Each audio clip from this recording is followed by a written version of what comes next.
There was an alarm, and I think it has not been solved, where the government never allocated funds for the NEC, National Examination Council. This recording is I want to share with you my thoughts about it. I also want to share with you, at the end of sharing with you my thoughts about it, I will also give you the history of examination fees in Kenya. Remember, my Form 4, I did what was called East African Certificate of Education, which was under East African Examination Council. NEC started in 1980. NEC started in 1980, meaning that when I did my Form 4, 1979, I did it under East African Examination Council, EAEC. But when I did my Form 6, I did it after NEC, 1981. So I am the last person who did my exam under the East African Examination Council. My Form 4 certificate has 2 signatures. The Secretary General, somebody Kiwanuka, who was a Ugandan. The chairman's part is by Professor Mungai. Professor Mungai, who later became the Vice Chancellor of the then only university in Kenya. So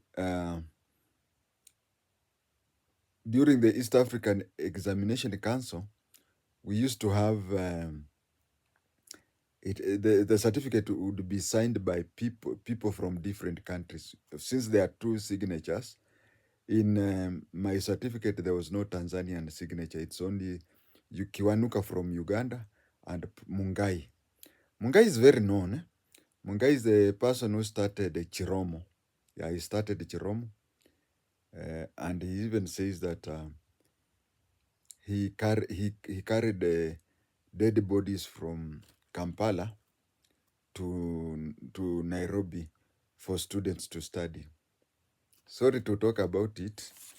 These are very historical facts which I may forget or may not tell you. What happened is he had started this post-mortem in Kenya. And you see, they had to do what? They had to have dead bodies to show students. So Kenyan Kenyan culture is that you burying, you have to bury. In fact, in some tribes like Luhya and Luo, maybe Kisi, you have to bury at your royal home. They don't even believe in burying in cemeteries. But then you find Kenya has now changed that we have temporary graves in Langata. After 6 months, they remove your person. But then at that time, when Professor Mungai started post-mortem in Nairobi, he wanted bodies of dead people. But Kenya wanted to bury them in their royal homes. They wanted to bury them in their royal homes. So those bodies are called Kadavia, something like Kadavia. So he used to teach in Kampala, Makerere University. You find that Uganda, there is this northern tribes. They don't want to do anything with a dead body. So the dead bodies were piling up in the mortuary. Unclaimed dead bodies were piling up in the mortuary in Kampala. So he went and took, was it 1 or 2? When he was coming to Kenya, he was stopped by the police. And then when they checked, they found a dead person. It brought a lot of, but you see, the environment in Kenya that time was not like today.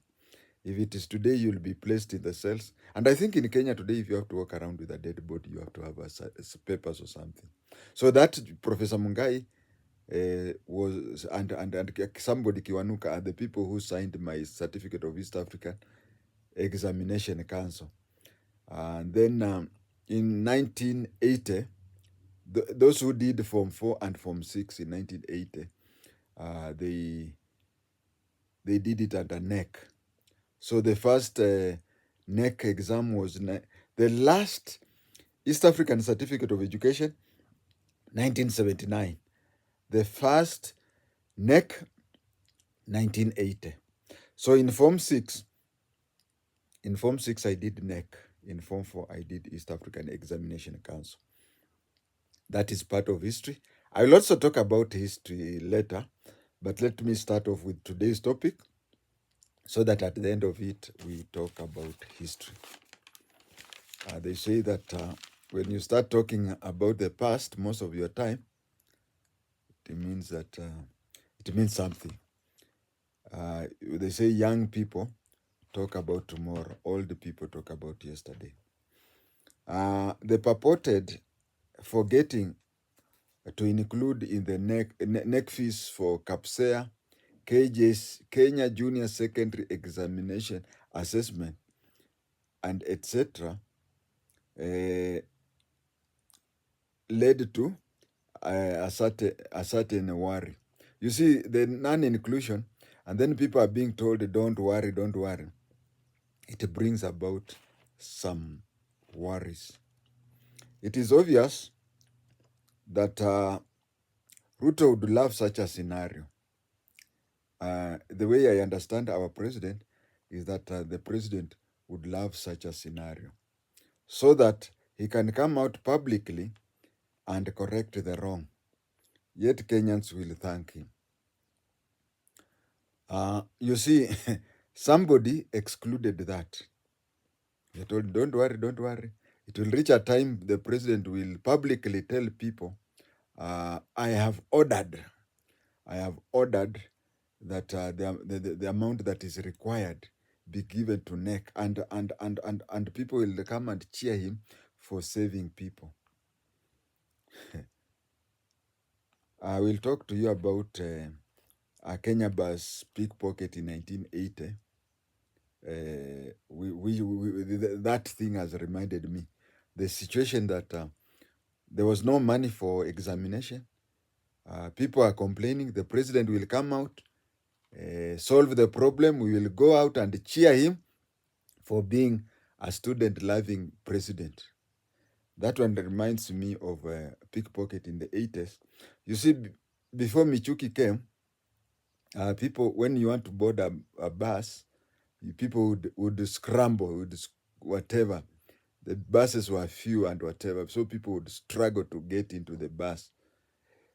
Two people were among those many people who were trying to enter the bus. One was a pickpocket. So, and those days we did not have M-Pesa. If you go to a bus, they say, those of you who want to pay by M-Pesa, pay this number and show the message. Pay this number and show the message. That is what is there. But those days you would give money. There's even a time you'd give money and the conductor doesn't have change and it would bring a cost. But then this is somebody who was entering the Kenya bus. And as he was entering the Kenya bus, the person behind him picked his wallet. He picked his wallet and went and sat in the bus. So when the conductor came asking for fare, he reached at this fellow. The fellow checked his pockets. He saw no, he didn't see any money. He said, my money has been stolen. The conductor looked at him and said, we know you kind of you people. You say the money is lost, but you didn't have. Why didn't you just ask me before the vehicle asked for a free lift? So tried to embarrass you. Then the person who stole the one who stole his wallet had already removed the money and thrown the wallet through the window. When he threw the wallet through the window, he pointed at the person and said, let me pay for this man. So he paid double. He paid for himself, he paid. And you see, he was using the money that he had stolen from this person. they were not to alight in the same station. They were not to alight at the same place. But the one whose money was stolen asked the other one, where will he alight? He said, I'm going to alight at such a place. Then he decided, I will also alight where you are alighting, and then go back to my place. When they alighted, he greeted him, he thanked him, and said God should bless him because of the embarrassment he would have faced. And the conductor wanted to drop me at that place because he would have stopped the bus and told me to alight and walk. But may God bless you for saving me. The lesson here is that you are thanking the person who stole your wallet. And even that night, I'm sure when he went to his house, he prayed for that person. Now, if the government if the government does not set aside money for KNEC, and then the president comes out and saves the problem by saying, why should we thank the president for correcting?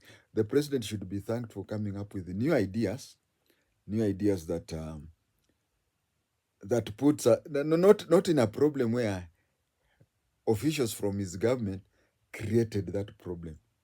How sure are you that it is not a government plan to to boost up its ratings by trying to show that they are solving a problem that they created? The person who forgot, you get it. The person who forgot to include the KNEC money should be abducted.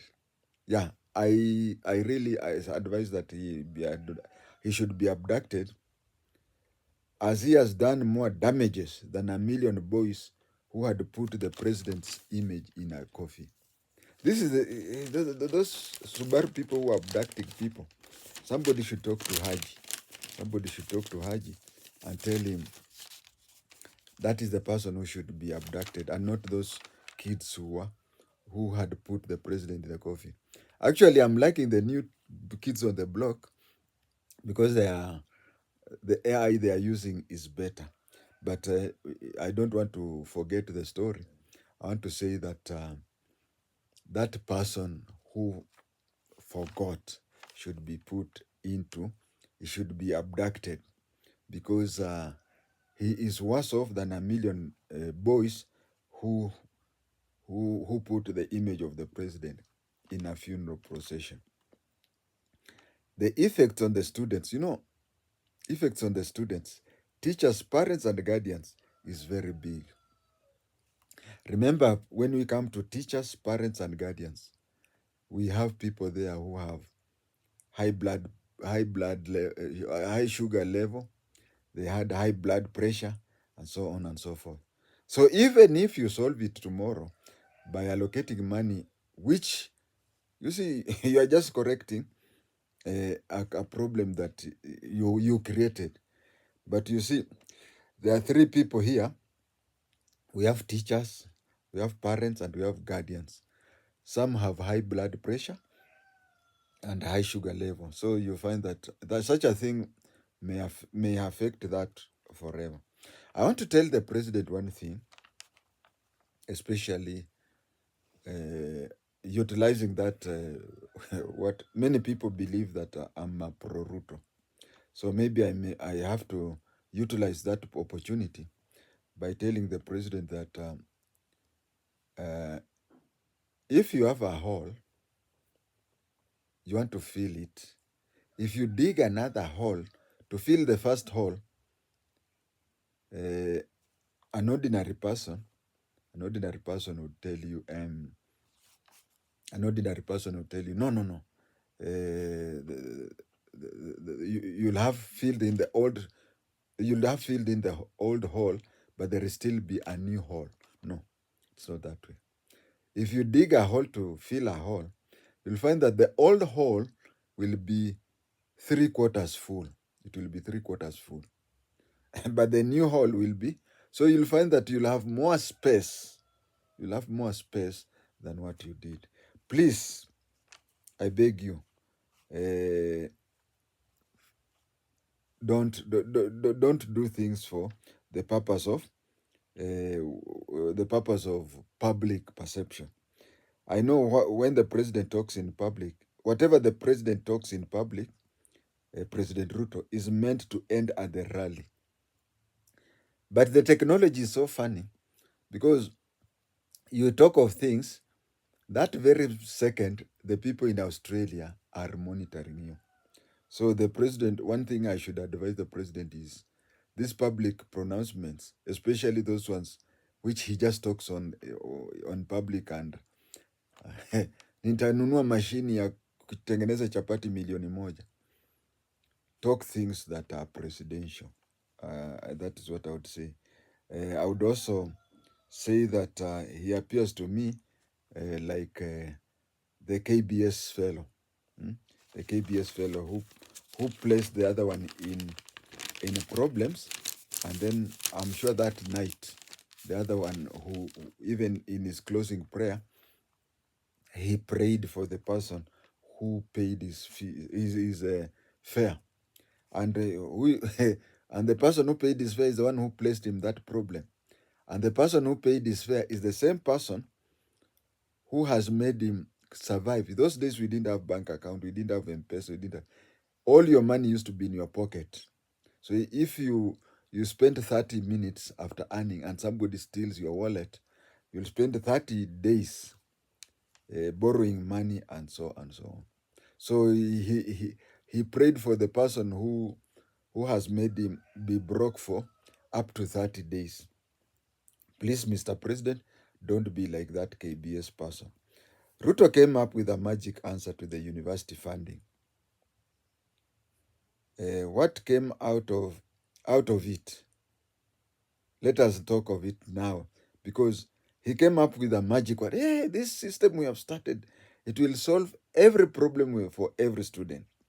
First of all, the highest paying student in the former system is paying less than the lowest paying student in the new system.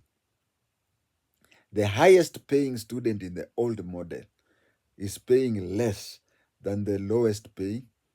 So it means that the proportion, the money that was coming, that was now the students who are paying for their fees, there are even cases where it went up by 5 or more times.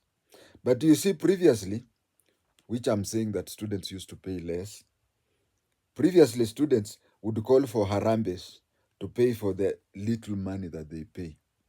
But what happens nowadays? Nobody will attend an harambe. Nobody. How would you attend an harambe after hearing that the president praising the new system that is student-based? Those former system is that people, neighbors, schools where the student, there are some schools, be they primary or secondary, where maybe that is the only student that has ever stepped to the university in the history of that school, or even the year that that student went.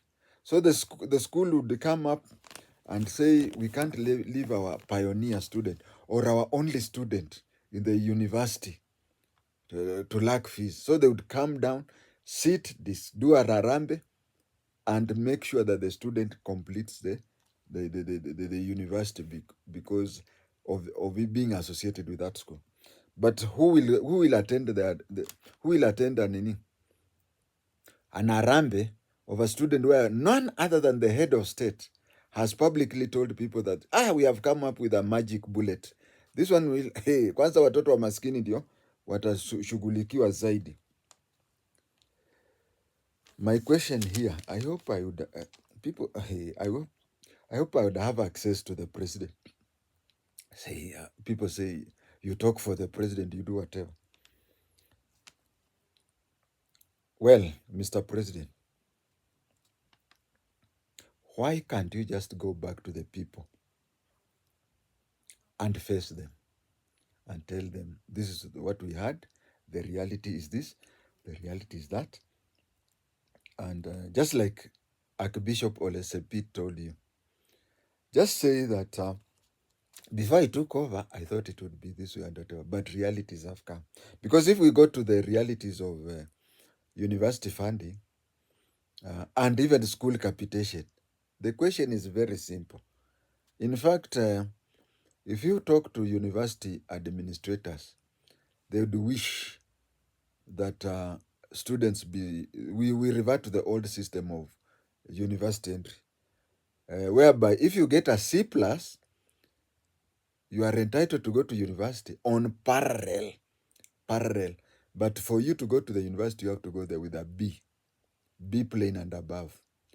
The government has placed there so many students, such that the university used to use these C plus people. It used to use C plus people in the parallel. Now everybody is in free university. Universities don't get money, and that is where the problem is. The second problem with the university funding is that, yes, parents pay their bit. Parents pay their bit, but the government just piles. You see, the other day that secondary schools had, I don't know how many, 31 billion, and the bandit told them that the government has no money, treat that as a bad debt. And it is a bad debt where the school principals had gone to suppliers to supply goods to the schools. Now the principals are being told to treat that as a bad debt. And if the principal tries to joke around with figures in school, the students will go on strike and the principals will be blamed. Mr. President, sir, one thing I know is that you got saved when you are in a secondary school, even before going to high school. I know many of my viewers are wondering what is the difference between secondary and high school. You ask somebody which high school did you go to, he or she tells you, I went to this and that high school. And then you ask, what certificate did you get there? He or she tells you, I went to that school and got Kenya's certificate of secondary examination. Secondary. So from 1 to form 4, that is secondary. From 5 and 6, that is high school. Now, where was I? Sometimes I get lost when sometimes I get lost when I talk. So you find that the history of the examination, the history of his examination in school fees, see, even in the 70s, when you, Mr. President, had not even gone to school, you had not even stepped in standard 1. Those years when there used to be payment of examination fee. Now students are got used to not be getting this examination fee. Now we are trying to tell them to start paying fees. Please do something about it. I want to tell the young people about the history of examination fees. There are those people who did examination earlier than me. Me, I did CPE. You people did KCPE. Remove K. Me, I did CPE. But before me, there used to be KPE, there used to be KAPE, and then there used to be KPE. KPE, and then KAPE. KPE was there up to 1967, 68. Yeah? KPE, that was standard 8. Then then we went to standard 7. That is where CPE now started. I remember when I was in primary, we used to pay school fees 20 shillings per term or 60 shillings per year. I don't think that CPE people used to pay exam fees. No, I don't think people used to pay exam fee for CPE. But O-level certificate it used to be called Kenya certificate. First of all, it used to be called East African Certificate of Education. Then Kenya Certificate of Education. Then they came to put their Kenya Secondary Certificate. So, Form 4, it is Certificate of Education, isn't it? Now, during my time, Form 4 people used to pay examination fee. We used to pay examination fee. My Form 4 certificate, I paid examination fee. But it was too much. Just that certificate was very expensive. It was so expensive that it was divided into 16 parts. It was divided into 16 parts. You join Form 1, you are given, you pay your school fees. If you ask anybody who went to secondary school in the 70s, like I did, they'll tell you that from Form 1, every school fees you paid for the 16 times, you used to pay. There was a place which called exam fees. Exam fee. The money was so much that parents could not pay. But our colleagues who were in private schools, or somebody who was in a private school and then in Form 3 joined a government school, then you would pay the lump sum of what you should have paid in Form 1 and Form 2.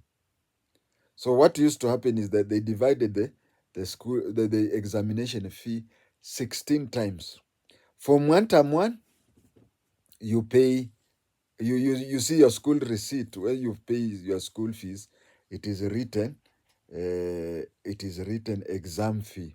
That is for the certificate of education, the Form 4 certificate. You go that way. Did I say 16 times? No. It was divided into 15 times. Because third term in Form 4 you did not pay for. So it was second term. Okay. 15, 16 times, I don't know. But you used to pay that way until Form 4. Then the government came and removed that weight from the students. I can tell people today that if I have to use the system what that was being used that time,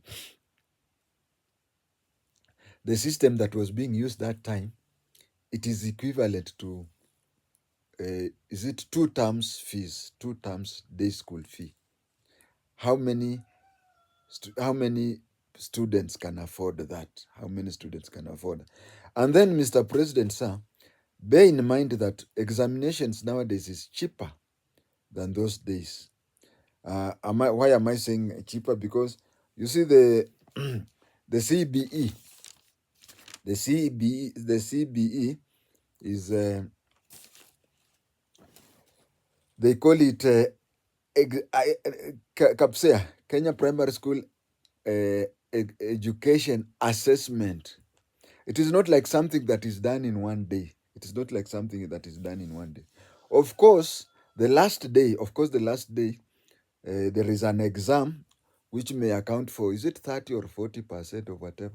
But not even most, even if it is 20% of the marks are done through assessment, it means that the system where we used to have teachers coming to stay in the boarding schools, and then during daytime they use that as marking centers, have so much reduced that marking which has got to be done nationally in selected schools and colleges will have reduced to an extent that it will be reduced to an extent that it is a fraction of what the students are doing. So that one, it concludes that one easily concludes that it means that students nowadays pay less. Now, Mr. President, especially you, coming from a peasant family, some of these things that are happening, is it